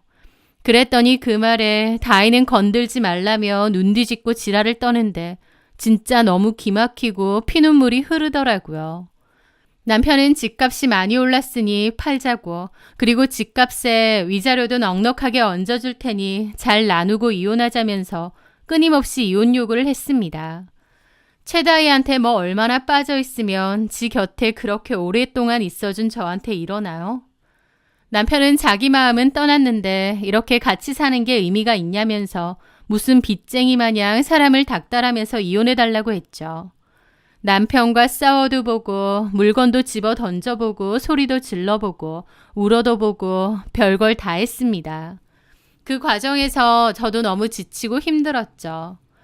그러다가 저는 분노를 참지 못하고 최다희가 일한다는 필라테스 학원으로 찾아갔습니다. 7, 8년 만에 본 최다희는 몸에 딱 붙는 운동복을 입고 우아하게 스트레칭을 하고 있었는데요. 애엄마 같지 않게 여전히 예쁘고 관리도 잘 되어 있더라고요. 제가 나타났는데 그리 놀라지 않으면서 자기 일 다 끝났으니 1층 카페에서 얘기하자고 먼저 가 있으라고 말을 하더라고요. 저는 1층에서 착잡한 심정으로 기다리는데 잠시 후 최다희가 명품 가방 들고 내려오더니 제 앞에 앉더라고요. 그 친구에게 들었을 때 최다희는 과거에 부자 남자랑 살았을 때의 소비 습관이 있었기에 이혼한 지금도 허름한 빌라에 살면서도 아이는 200만 원짜리 영어 유치원 보내고 본인도 관리 비용이며 명품 사는데 돈을 안 아낀답니다. 돈이 어디서 그렇게 나는지 모르겠지만요. 하여튼 그냥 보여지는 겉모습 꼬라지만 봐서는 혼자 아이 키우며 다 쓰러져가는 빌라 사는 미혼모가 아니라 부촌에서 관리받으며 사는 여자같이 보이더라고요. 오랜만이다. 너는 여전하네. 너 불륜녀 주제에 뭐가 그렇게 당당해? 불륜녀라니 말 함부로 하지 마. 내가 하범준하고 결혼한 거 모르는 거 아닐 거 아니야. 하범준이 네의 애비 노릇까지 한다며. 그게 불륜이 아니면 뭐니? 내가 그렇게 해달라고 한 적 없어. 범준이 지가 제발 그렇게 하게 해달래. 내가 지 첫사랑이라나 뭐라나? 근데 톡 까놓고 나한테 그렇게 죽고 못 살겠다는 남자가 한둘이겠니? 나도 꼭 하범준이어야 되는 건 아니야. 그런데 범준이가 나 좋다고 와이프고 뭐고 자기가 나한테 그러고 싶다고 자진해서 그러고 있는 거야. 그러다 보니 나도 마음이 좀 달라지더라. 범준이 착하잖아. 나도 전 남편한테 데이고 혼자 애 키우면서 사는 거 좀 힘들기도 했는데 지가 나서서 우리 애 아빠 돼준다고 저러고 나오니 나도 솔직히 마음 좀 흔들리지. 너 진짜 미쳤니? 하범준 유부남이라고. 그래서 뭐 어쩌라고. 나한테 이러지 말고 범준이한테 가서 말해. 범준이한테는 말도 못하고 왜 나한테 난리야. 야, 너 진짜 싸구려 저질이다. 유부남이든 뭐든 아무 상관도 없는 거지? 야, 걔야말로 지가 유부남인 거 잊은 모양인데 와이프인 네가 잘 달래서 데리고 가든가 알아서 해. 내가 붙잡는 거 아니야. 저는 너무 비참하고 기가 막혔습니다. 저는 자리에서 일어나며 상간소송 소장을 보낼 건데 그러고도 잘난 척하는지 두고 보겠다고 소리치고 나왔어요. 더 이상은 비참해서 아무 말도 못하겠더라고요. 그런데 제가 상간소송 얘기한 다음 날 저는 회사에 갔다가 돌아왔는데 집이 엉망진창이 되어 있는 겁니다. 남편이 집에 돌아와 온갖 물건을 때려 부수며 생난리를 치고 특히 결혼사진 액자까지 바닥에 내동댕이 치는 겁니다. 왜 다이한테 소송 얘기하냐면서요. 진짜 미친놈인 줄 알았어요. 제가 정신 차리라고 소리를 질렀는데 남편이 술 취해서 한다는 말이 나 좀 놔줘. 나 너랑 안 살고 싶어. 나도 이제 예쁜 여자랑 한번 살아보자. 다이 내 첫사랑이야. 나는 그런 여자랑 살고 싶어. 너 말고. 나는데 그 순간 깨달았습니다. 내가 과거에 저 인간을 믿고 다시 받아준 것이 얼마나 어리석고 멍청한 짓이었는지를요. 눈물도 멎었습니다. 그리고 차가운 이성이 그 자리를 채우더군요. 그래, 이혼하자. 그년한테 가라. 제 허탈한 말에 남편은 화색을 띠더라고요. 그러더니 상간소송 걸지 말라고 위자료는 약속대로 주겠다고 했습니다. 남편의 얼굴에는 일말의 미안함도 지난 세월에 대한 아쉬움도 전혀 없었습니다. 그토록 원했지만 가질 수 없었던 첫사랑을 다시 만났고 이제는 그 첫사랑을 가질 수 있는 기회를 얻게 된 거죠. 하지만 아마도 최다희는 남편이 아니더라도 다른 남자한테 얼마든지 갈 수 있다는 듯 위태롭게 굴었을 겁니다. 남편은 그런 최다희의 모습에 초조해하며 하루라도 빨리 저를 정리하고 최다희한테 가고 싶었겠죠. 제 상처와 아픔은 눈꼽만치도 생각지 않았을 겁니다. 아니 생각하지 않는 정도가 아니라 남편 놈에게 저는 거의 지 사랑을 회방 놓는 회방꾼 수준이었을 거예요. 그 정도로 남편은 최다희에게 미쳐 있었거든요. 만정 떨어진 저도 더 이상 결혼 생활을 유지하고 싶지 않았습니다. 그렇게 저희는 빠르게 협의이혼을 진행했고 저는 집을 갖는 대신 집값에서 남편의 몫과 위자료를 제외한 차액을 주기로 했습니다. 남편은 저와 협의이혼 마무리가 되자마자 그 길로 최다희와 혼인신고를 한 모양이었습니다. 참 기가 막히고 씁쓸한 결말이었죠. 그리고 돈을 주기로 한 날 남편에게서 문자가 왔습니다. 나 지금 감기 때문에 목이 잠겨서 전화를 못 받아. 세금 문제 때문에 그러는데 돈은 다희 씨 계좌로 바로 보내줘. 계좌번호는 감기? 세금 문제? 웃기지도 않았습니다. 딱 봐도 최다희가 옆에서 시킨 게 뻔했죠. 전화를 했음에도 받지도 않더라고요. 그래 알았다. 이 더러운 돈 보내주고 니들 인생에서 완벽하게 사라져주마. 저는 그 계좌로 약속한 돈을 모두 이체했습니다. 그렇게 남편과 저의 모든 관계는 다 끝이 났다고 생각했어요. 그런데 며칠 뒤 남편에게서 전화가 왔습니다. 돈 보냈어? 왜 아직 입금이 안 돼 있어? 무슨 소리야. 당신이 보내달라는 계좌로 다 보냈잖아. 그게 무슨 말이야? 무슨 계좌? 최다희 계좌로 보내달라며 문자 보냈잖아. 뭐라고? 남편은 경악했습니다. 알고 보니 최다희가 남편의 휴대폰으로 몰래 저에게 문자를 보내 자신의 계좌로 돈을 입금하게 만들었던 겁니다. 그리고 그 돈을 받자마자 그동안 자신의 카드값과 사채빚을 갚는 데 써버렸고요. 남편은 돈이 최다희에게 간 걸 알고 돈을 내놓으라고 난리를 쳤지만 최다희는 태연하게 이제 부부인데 빚 안 갚아줄 거냐고 태연하게 굴었다고 하더라고요. 결국 최다희는 남편을 돈으로밖에 안 받던 거죠. 그 남편 놈은 최다희의 사치스러운 씀씀이를 감당하지 못해 결국 빚만 남기고 1년도 안 돼 이혼했다고 하더군요. 그놈의 첫사랑에 대한 환상이 깨지는 데는 1년도 채 걸리지 않았는데 남은 건 빚밖에 없었던 겁니다. 피부과며 피부 몸매 관리 비용에 명품 쇼핑, 아이의 영어 유치원비까지. 남편은 돈이 털털 털린 채로 결국 돌돌싱이 되어 빈털터리가 되었습니다. 최근에 건너들은 소식에 의하면 그는 모든 것을 잃고 나서야 자기가 어리석었다며 주변에 최다희 욕하고 다니고 하소연하고 다닌다고 하더라고요. 첫사랑이라는 환상에 눈이 멀어 조광지처를 벌인 대가가 얼마나 혹독한지 이제야 깨달은 모양이지만 이미 늦어도 한참 늦었죠.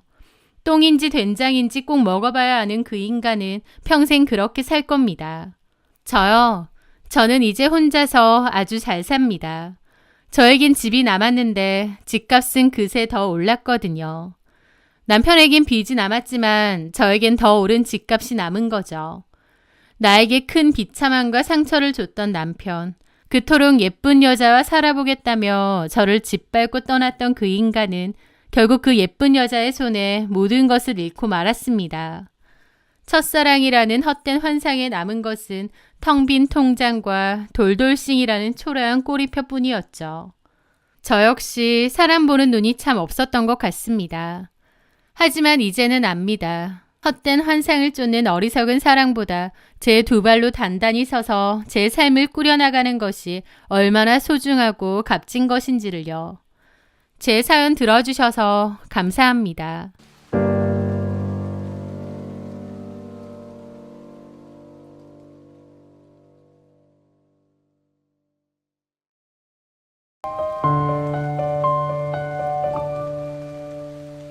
안녕하세요.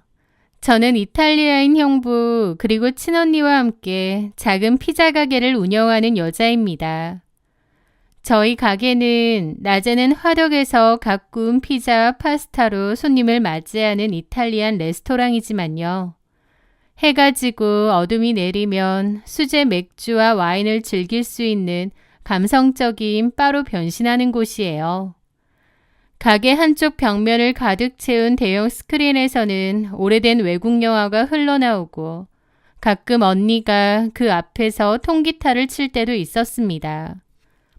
저희 가게에 오는 손님들은 마치 외국에 와 있는 느낌이 드는 곳이라며 저희 가게를 좋아했죠. 이국적인 분위기 덕분에 저희 가게는 이 인근에서 꽤 유명한 핫플레이스였습니다. 연인들도 많이 오고 또 인근에 회사들이 많다 보니 직장인들도 술 마시러 많이 오곤 했어요. 그 남자도 처음에는 손님으로 저희 가게에 오게 되었습니다.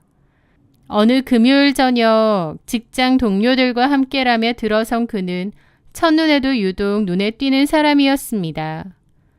훤칠한 키와 서글서글한 눈매, 사람을 기분 좋게 만드는 미소까지. 여자들이라면 대개 호감을 가질 만한 외모와 분위기를 가진 남자였죠.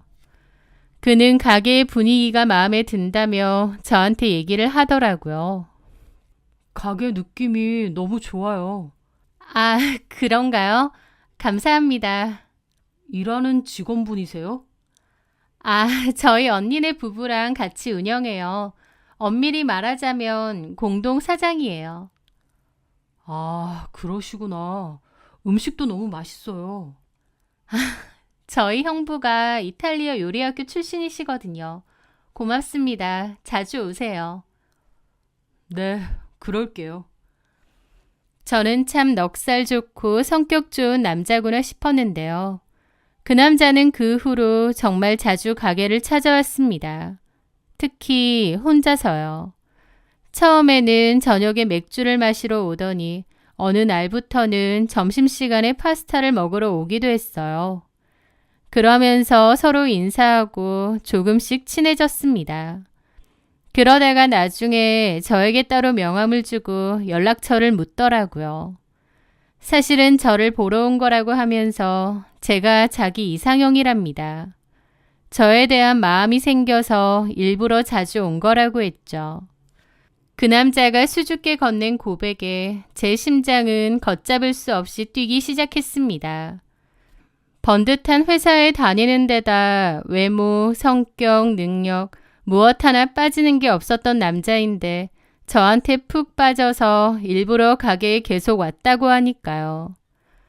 저 역시도 호감이 있었고 그 후로 가게 밖에서도 만남을 가지게 되었습니다. 그리고 저희는 자연스럽게 연인이 되었어요.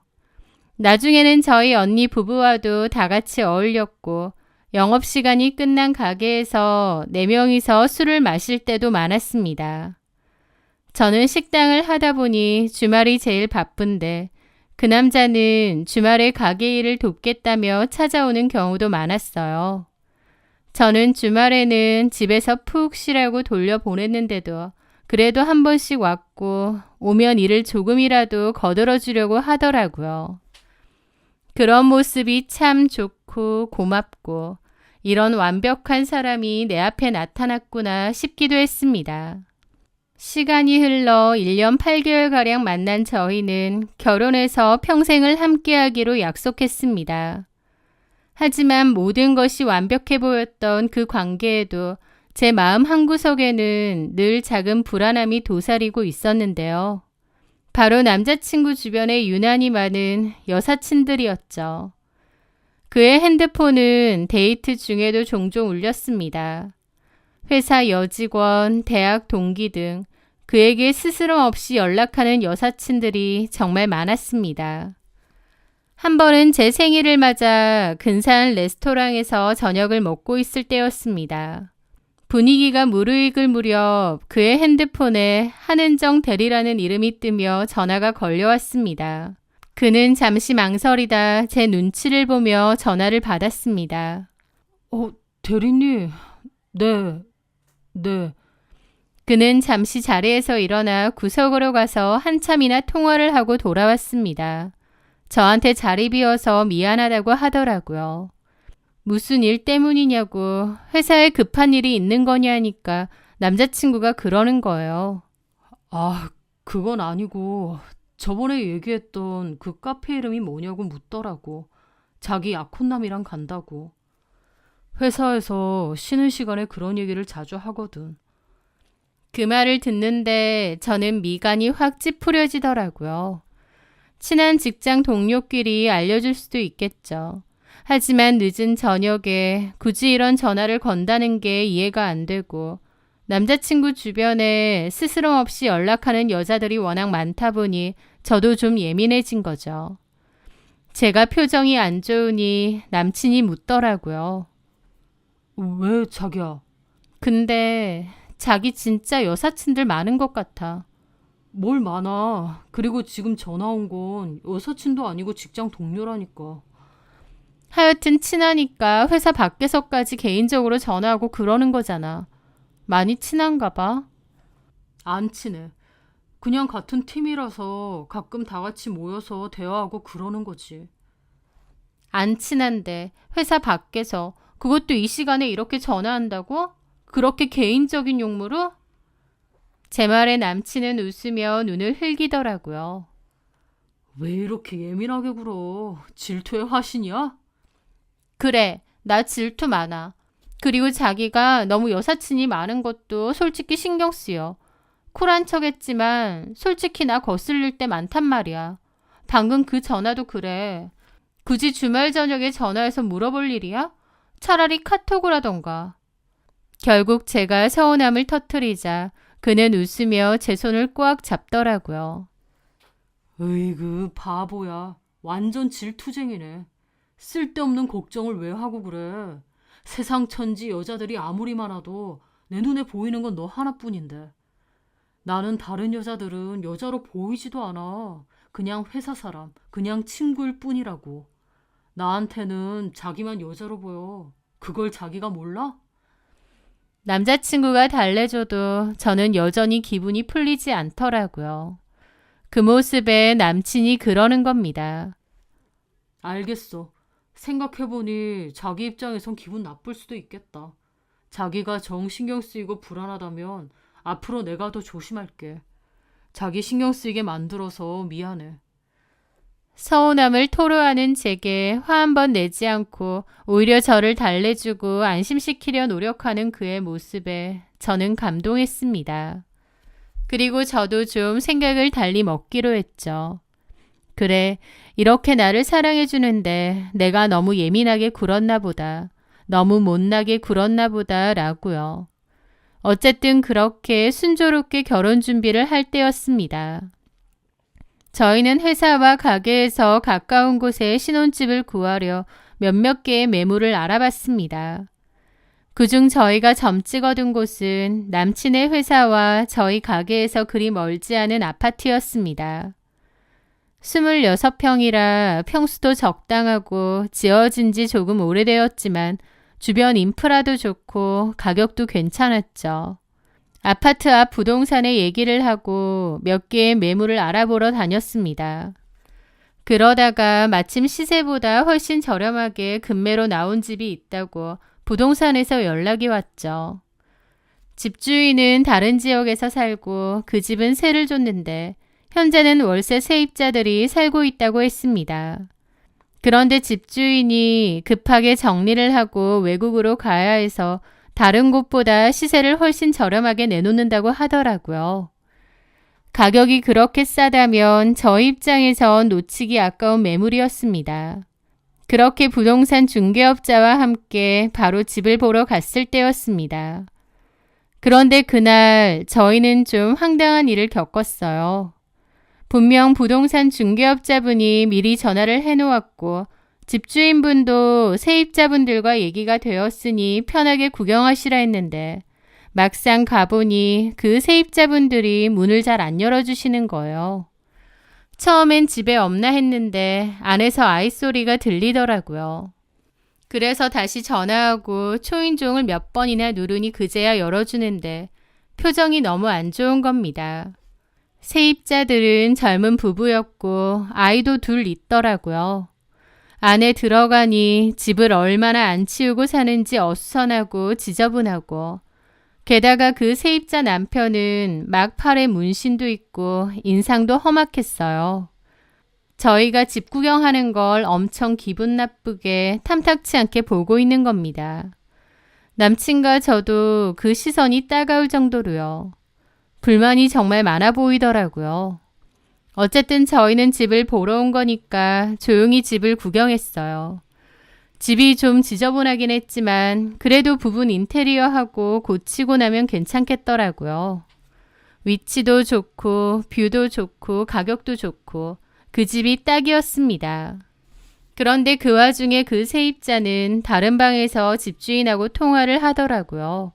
가만 들어보니 자기들이 이 집 산다고 기다려달라고 하지 않았냐, 왜 다른 사람들한테 집을 팔려고 하느냐며 따지는 것 같았습니다. 저희도 있는데 그런 통화를 하더라고요.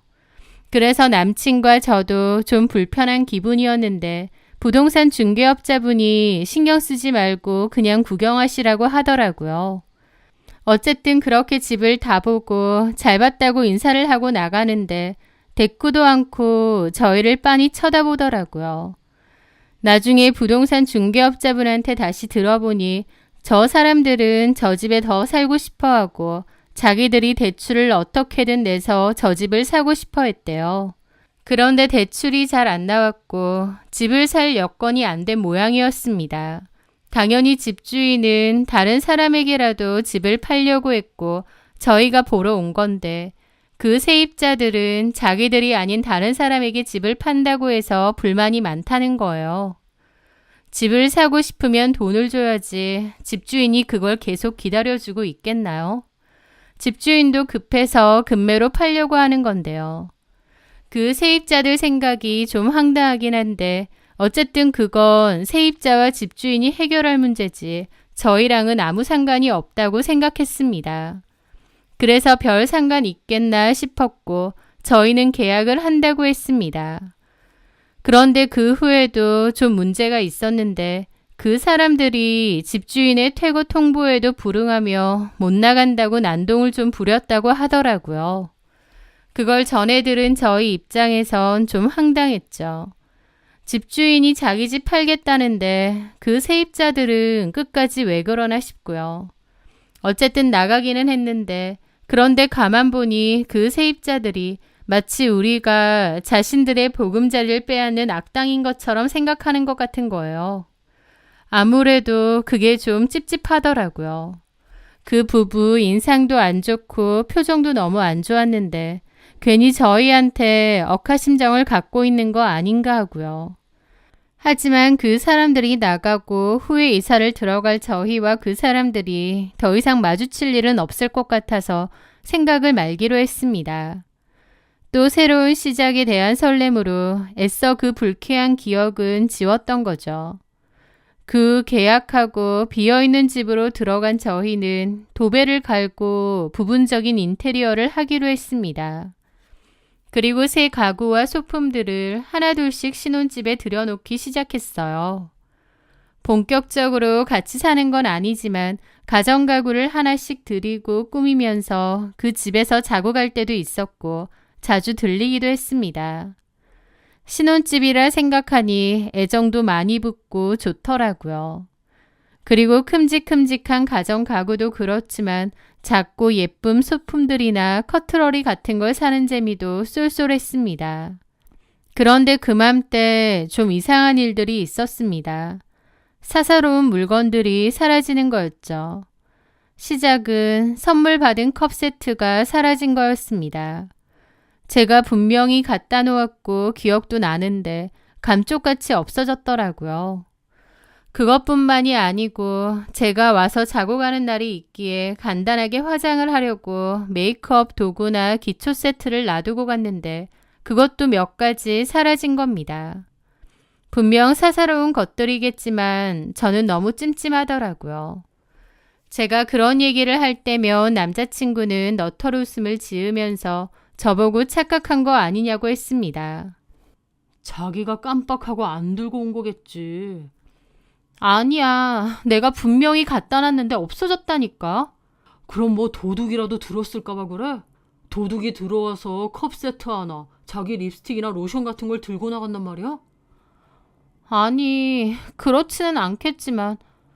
그냥 자기가 착각했거나 어디 다른 데 있는데 모르는 걸 거야. 자기 요즘 일하고 결혼 준비하느라 너무 바쁘고 정신 없나 보다. 그런 식으로 제가 예민해서 착각하는 거라고 말하는 거예요. 물론 제가 생각해도 너무 사사로운 것들이었기에 저조차도 긴가민가 하더라고요. 하지만 마음 한구석에 불안한 마음이 있었습니다.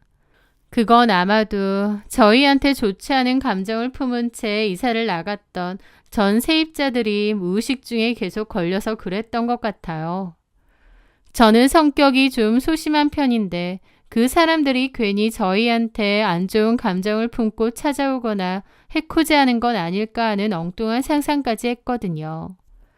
사실 집에 관한 어떤 문제가 있다면 그건 전 집주인과 전 세입자들의 문제지 저희 문제는 아니잖아요. 하지만 요즘은 세상에 워낙 별나고 이상한 사람들이 많으니까 괜히 애먼 저와 남자친구에게 불똥이 튀어서 해코지를 하려거나 괴롭히는 건 아닐까 싶은 상상까지 들더라고요. 하지만 남자친구의 반응에 저도 내가 너무 예민했나 보다 하고 말았습니다. 그런데 며칠 뒤 제 생각에 불을 지피는 일이 발생하고 말았어요. 가게로 출근하기 전에 신혼집에 둘 물건이 있어서 혼자 신혼집으로 들렀을 때였습니다. 엘리베이터에서 내려 현관문으로 향하는데 어떤 까만 옷을 입을 남자가 저희 집 근처에 있다가 계단 쪽으로 후다닥 내려가는 거예요. 지금에서야 가만히 돌이켜보니까 아마 홍보 전단지나 열쇠 스티커를 몰래 문에 붙이려던 사람이었던 것 같아요. 요즘은 아파트에 함부로 전단지나 광고물을 붙이면 걸리니까요. 그런데 그때는 그렇게 생각 못하고 너무 놀라서 심장이 철렁 내려앉았습니다. 가뜩이나 불안했는데 제 불안에 제대로 불을 지핀 거죠.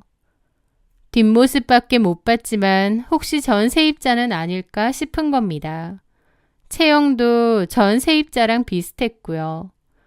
우리 집 근처에 왜 왔을까? 혹시 우리 집 안으로 들어가려는 건 아닐까? 라는 엉뚱한 상상은 꼬리에 꼬리를 물었습니다. 남자친구에게 말할까 하다가 말았어요. 남자친구에게 괜히 이런 말을 또 하면 저를 너무 유난스럽고 의심병 있는 사람으로 볼 것 같더라고요. 결혼 전에 괜히 저에 대한 안 좋은 생각을 갖게 하고 싶진 않았습니다. 그래서 이 고민을 저희 언니한테만 얘기를 했는데요. 언니는 제가 착각하는 것 같기는 하지만 그래도 저보고 정 찝찝하거나 누가 집에 함부로 들어오는 것 같으면 집에 CCTV 같은 걸 설치하라고 하더라고요. 그렇게라도 해서 제가 안심할 수 있으면 된 거 아니겠냐고요. 언니 말을 들어보니 일리가 있는 게 남자친구와 제가 한 번씩 왕래를 하긴 하지만 기본적으론 결혼 전까지 빈집이잖아요. 빈집에 대한 보안상으로도 CCTV를 하나 달아두는 게 나쁘지 않겠더라고요. 하지만 거창한 CCTV까진 그렇고 적당한 홈캠이나 설치하자 싶었습니다.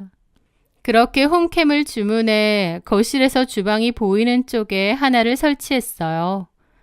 아직 입주 전이라 가구와 집만 덩그러니 놓인 집인데 누군가 들어온다면 제 핸드폰으로 확인을 할 수 있겠죠. 그렇게 생각하니 좀 안심이 되더라고요. 그렇게 며칠간의 시간이 흘렀고 집은 가끔 잠깐 들르는 남자친구 말고는 당연히 아무도 들어오지 않았습니다. 내가 역시 예민했구나 싶었죠. 그런데 그 생각을 했던 그 주의 주말이 다가왔습니다. 가장 바쁜 토요일 오후였어요. 한창 손님들로 가게가 북적였죠. 저는 잠시 급해서 화장실로 가게 되었고 별 생각 없이 습관처럼 홈캠을 확인하게 되었습니다.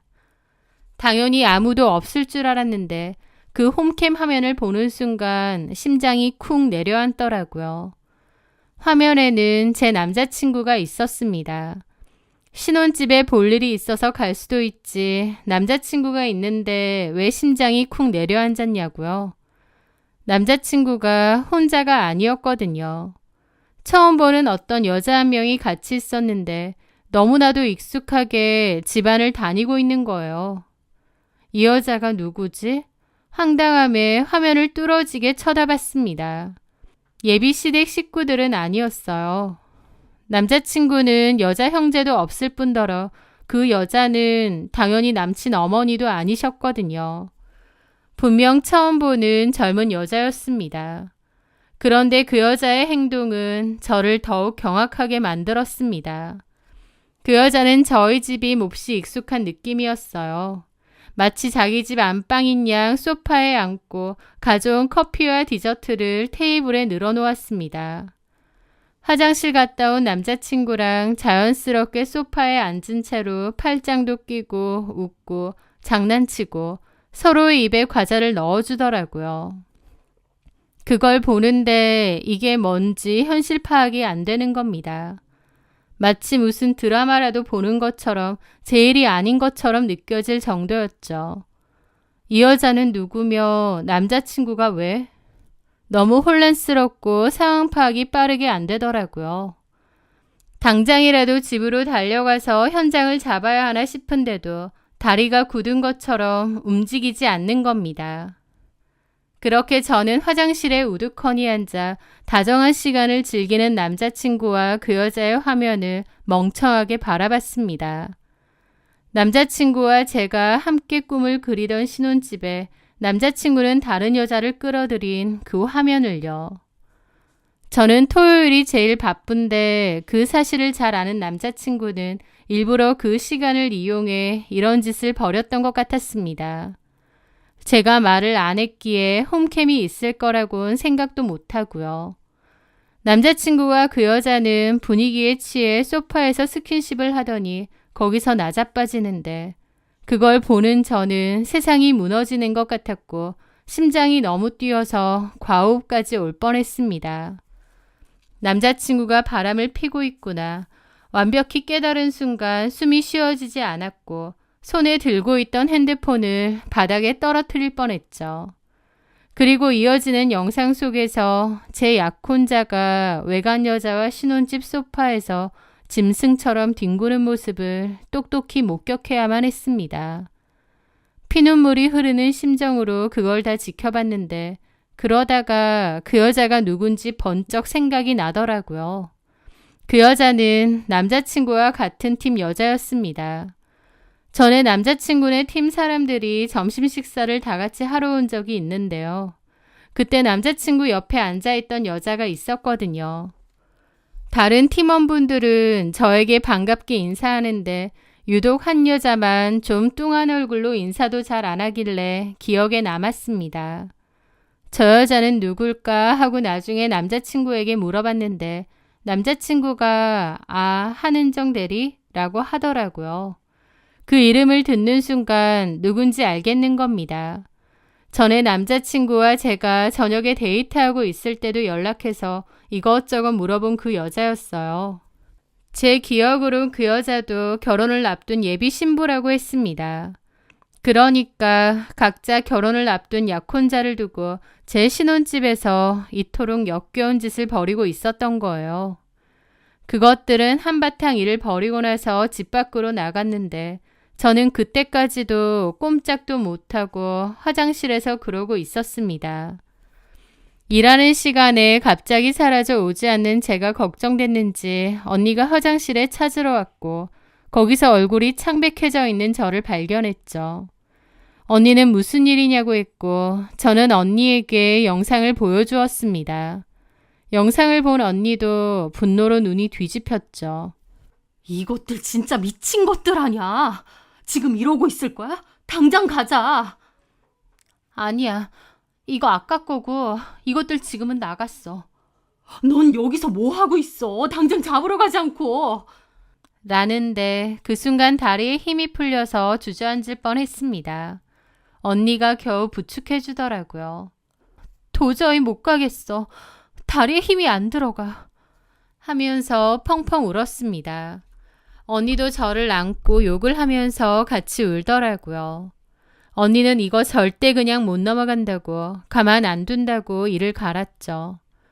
언니는 헤어질 때 헤어지더라도 이대로 쉽게 끝낼 수는 없다고 그 더러운 것들한테 똑같이 되갚아줄 거라고 이를 갈았습니다. 언니의 말에 저도 마음을 다잡았죠. 저를 기만한 대가, 제 믿음을 짓밟은 대가를 반드시 치르게 해줘야 했습니다. 저는 언니와 계획을 짰습니다. 그리고 며칠 후 저는 아무 일도 없었던 척 남친에게 활짝 웃으며 말했습니다. 자기야, 아직 회사 사람들한테 청첩장 안 돌렸다고 했지? 자기 회사 팀원들 가게로 초대하는 건 어때? 언니가 그렇게 하래. 대접한다고. 그날 청첩장도 돌리자. 정말? 우리 팀원들 다 합치면 10명 정도 되는데 괜찮겠어? 많이 먹을 텐데. 뭘 그 정도야. 자기 회사 사람들한테 그 정도도 대접 못하겠어? 이야, 너무 좋지. 안 그래도 우리 팀원들 중에 자기네 가게 음식 좋아하는 사람들 많거든. 그럼 날짜 정하고 알려줘. 남친은 제 제안에 감동하며 기뻐했습니다. 저는 남친 앞에서 제 감정이 흔들릴까봐 걱정했는데 저도 놀랄 정도로 태연하게 대했습니다. 오히려 남친에 대한 분노밖에 없어서 그런지 마인드 컨트롤이 더 잘 되더라고요. 그렇게 날짜를 정했고 복수의 날이 밝았습니다. 가게는 그의 회사 동료들로 가득 찼어요. 그리고 그 속에는 상간녀인 한은정도 있었습니다. 아무렇지 않게 앉아있는 그 여자를 보는데 심장이 막 뛰더라고요. 그런데 잠시 후 남자친구 회사 팀원 말고도 한 명이 더 왔어요. 남자친구 말로는 한은정의 약혼남이고 다른 팀 과장이라고 하더라고요. 한은정이 그 와중에 자기 남자친구까지 부른 거죠. 가지가지 한다 싶은데 차라리 잘 됐다 싶었습니다. 내 약혼도 파토나지만 네 약혼도 파토날 거다. 개망신과 함께 그런 생각이 들어서 이를 바득바득 갈았죠. 그렇게 식사 대접을 했고 사람들은 화기애애한 분위기 속에서 식사하고 저희의 결혼을 축하해 주었죠. 그러면서 저보고 이제 결혼할 건데 한 말씀 하시라며 얘기를 하더라고요. 남자친구도 저보고 그러라고 하고요. 그래서 저는 일어나서 얘기를 했죠. 바쁘실 텐데 와주셔서 감사합니다. 새로운 시작을 축하해 주시는 여러분을 위해 제가 특별한 영상을 하나 준비했거든요. 식사하시면서 편하게 봐주시면 감사하겠습니다. 그렇게 모두의 시선이 가게 한쪽 벽면의 빈 프로젝트 스크린을 가리켰습니다. 회사 직원분들은 프로포즈 영상이라도 트는 거냐며 웃으시더라고요. 그렇게 언니가 영상을 켰고 스크린이 밝아지며 영상이 시작되었습니다. 그런데 뜬금없이 저희 집 신혼집 거실이 화면에 나타나자 제 남친과 그 여자 한은정의 얼굴이 좀 당황한 얼굴이더라고요. 자기야, 저거 우리 집이잖아. 집에 CCTV 있었어? 저는 아무 대답도 하지 않았습니다. 잠시 후 제 남친과 한은정이 현관으로 자연스럽게 들어오는 게 찍혔고 회사 사람들 모두 몹시 놀랐죠. 저 여자 한은정 대리 아니야? 맞는 것 같은데요? 그 순간 한은정과 남친의 얼굴이 새파랗게 질리더라고요. 그 둘은 자연스럽게 뒤에서 껴안고 스킨십하고 한은정은 아무렇지 않게 소파에 앉는 겁니다. 남자친구는 경악하며 저에게 달려오더라고요. 지금 뭐 하는 거야? 저거 당장 안고? 왜? 좀 더 보지 그래. 빨리 안고?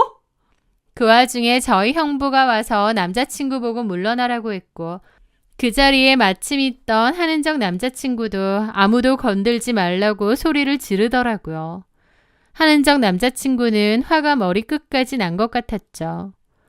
회사 사람들 다 경악하고 흥미진진한 얼굴로 영상 보고 수근거리고 남자친구와 한은정이 진한 스킨십과 더불어 소파에 드러 누우려고 할 때 남자친구는 스크린 쪽으로 뭘 집어 던지더라고요. 지도 도저히 못 보겠나 보죠.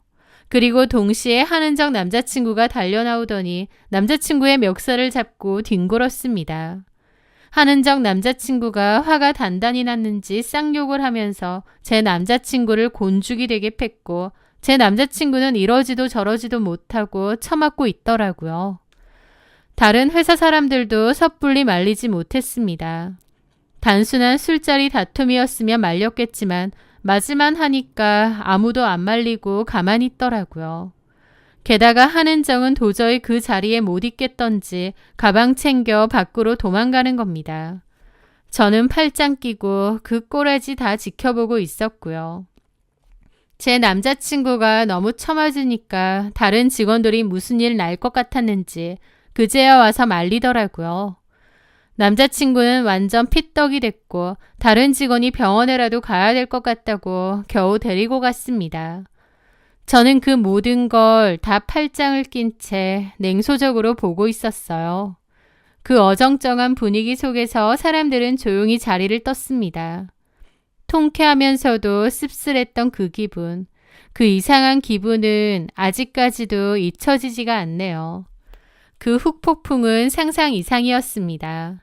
두 사람의 불륜 행각은 당연히 회사 전체에 쫙 퍼졌어요. 한은정 약혼남에게 곤죽이 되게 처맞은 제 남친은 코뼈가 내려앉았다고 하더라고요. 그래서 한은정 약혼남을 폭행 고소했다고 했습니다. 맞을만 했는데 참 뻔뻔하더라고. 하지만 알고 보니 한은정 약혼남의 큰아빠가 그 회사의 이사님이었다고 했고 그 회사의 대표님도 아는 분이라고 하더라고요. 폭행 고소는 했을지언정 당연히 후폭풍으로 남친은 회사에서 댕강 잘리게 되었죠. 회사만 잘린 게 아니라 그쪽 업계에선 앞으로 일을 구하기 어려울 거라고 하더라고요. 남자친구는 물론 한은정까지도요. 그리고 당연히 한은정도 파혼당했죠. 회사는 그 일로 들썩들썩 했다고 했습니다. 그 와중에 남자친구는 저에게 연락해서 잘못했다고 하면서 그 여자랑 자기랑은 그냥 단순한 파트너였대요. 서로 이성적인 감정 조금도 없고 각자의 약혼남, 약혼녀와 당연히 결혼할 생각이었다며 그냥 잠자리 합이 잘 맞아 그런 것뿐이라는 말 같지도 않은 변명을 하는 겁니다. 그 말을 듣는데 이 사람이 내가 정말 사랑하고 믿어서 결혼하려던 남자가 맞나 싶고 정신이 번쩍 들더라고요. 차라리 그 여자를 좋아해서 그랬다면, 저랑 헤어지고 그 여자랑 만날 생각이었다면 너무 분통 터지고 열받지만 납득은 됐을 겁니다. 그런데 그런 것도 없이 각자의 약혼자들을 속이고 그냥 서로 잠자리만 하려고 그랬다는 게 이해가 안 되더라고요. 무슨 짐승들도 아니고요. 한마디로 그것들은 한순간의 쾌락으로 자신들의 인생까지 나락으로 떨어뜨리고 개망신 제대로 당했던 겁니다. 남자친구가 그런 인간이었구나 저도 깨닫고 좀 더 맑은 정신으로 관계를 정리했습니다. 물론 그렇다고 제가 괜찮은 건 아니었죠. 저 역시도 개망신 당했고 비참했고 너무 힘들었으니까요. 하지만 그때 그 영상을 틀었던 제 선택을 후회하진 않습니다. 남들 보기 창피하고 부끄럽다고 아무 조치도 없이 조용히 헤어졌다면 너무 억울했을 것 같거든요. 배신을 당했을지언정 제 손으로 직접 복수를 했다는 사실에 후련함이 있었습니다. 그렇게 저는 파혼을 했고 신혼집에 들어간 가구와 물건들은 싹 갖고 나와 처분을 했습니다. 그나마 불행 중 다행이라면 집 구할 때 돈을 일단 남자친구가 먼저 하고 나중에 제가 반을 주기로 했는데 일이 파토가 나면서 그러진 않아도 된다는 게 그나마 다행이더라고요. 꼴 보기도 싫은데 돈 때문에 엮여 있으면 너무 힘들잖아요. 남자친구는 대출을 받았었는데 회사 잘리면서 대출금 갚기도 힘들어지고 엄청 애매해졌나 보더라고요. 결국 완전 헐값에 다시 팔았다고 했죠. 어쨌든 전 남친은 회사에서 잘리고 소문이 다 나서 재취업도 쉽지 않은가 보더라고요. 쪽팔리다면서 저랑 파혼 후 도피성 유학을 가네 어쩌네 하는 소식을 마지막으로 들었습니다. 하는 정도 역시나 회사 잘리고 더 이상의 소식은 들은 게 없고요. 그 후 저는 여전히 저의 소중한 가게에서 사랑하는 언니, 형부와 함께 바쁘게 살아가고 있습니다. 한 번씩 언니랑 그때 일을 얘기하는데 씁쓸하면서도 통쾌하기도 하고 그렇네요. 저는 그 인간들에게 가장 멋진 복수를 할 겁니다. 그건 바로 제가 더 행복하게 살아가는 거겠죠. 아픔을 지우기 위해선 현재를 살아가는 게 가장 중요하다고 하더라고요. 지난날의 아픔과 상처를 흘려보내고 지금 현재를 최선을 다해 살아가려 합니다. 제 사연 들어주셔서 감사합니다.